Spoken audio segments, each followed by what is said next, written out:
No one had the courage to make a call for help in his behalf. I find that hard to accept.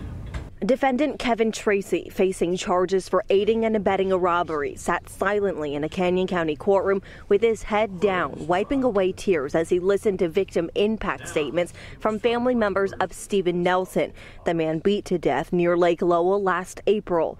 Then he gets up and begins to kick him with steel-toed boots. Thud, thud, thud.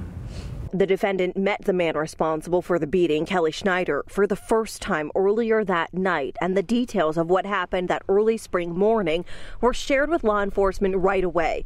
First by the victim, who walked naked and bloody to a nearby home looking for help before he died, and then by Kevin Tracy. All of those details we know because one person was able to be honest about it, and it's that man right there. Without the cooperation of this witness, who is a defendant, early on in the interview process when we had him in our office, that really opened the door for us in a lot of avenues that would have remained closed. And would we have got those convictions of the two main persons in this crime if it wasn't for that? And quite frankly, we wouldn't have got it.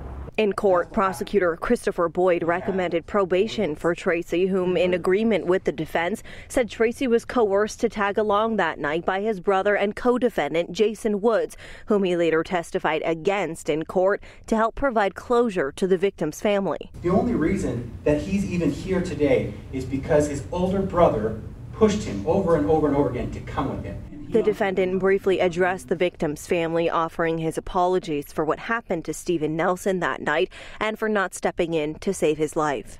What happened to your son should have never happened. I know I should have done something. I really wish I did. I have to live with it, that I did it. Karen Lair, Good Morning, Idaho.